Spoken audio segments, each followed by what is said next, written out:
Hello साथीहरू, आज म तपाईहरुलाई सिकाउन गइरहेको छु माइक्रोसफ्ट अफिस एक्सेलमा यस्तो डाटामा कसरी एज फाइन्ड आउट गर्ने, एज कसरी पत्ता लगाउने त्यो सिकाउन गइरहेको छु।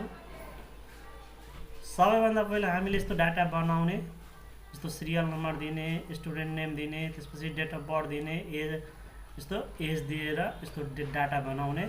त्यसपछि हामीले फाइन्ड आउट गर्नु पर्यो एज कसरी हेर्ने। यहाँ हामीले टाइप गर्नुपर्ने हुन्छ के त, यसरी इक्वल साइन दिने अनि डेट डिफ भन्ने फङ्सन हुन्छ, टाइप गरेर यसरी ब्र्याकेट दिने अनि यहाँ हामीले यो डेट अफ बर्थको यहाँ कोलुम छ, यसरी यहाँ क्लिक गर्ने सेलमा क्लिक गरेर यहाँ कमा दिने। त्यसपछि हामीले लेख्नु पर्ने हुन्छ आजको डेट पत्ता लगाउनु पर्यो एज टुडे लेख्ने, टुडे फङ्सन हुन्छ टुडे, ब्र्याकेट अनि ब्र्याकेट क्लोज कमा, त्यसपछि इन्भर्टेड कमा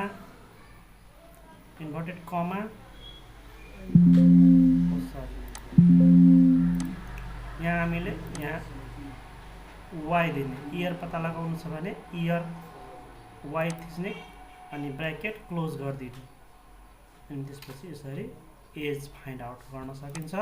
अनि यसलाई यसरी ड्रेग गरिदियो भने सबैको निस्किन्छ। यसरी हामी फाइन्ड आउट गर्न सक्छौँ, डेट अफ बर्थको मितिबाट एज पत्ता लगाउन सक्छौँ। धन्यवाद साथीहरू, धन्यवाद। Good lock.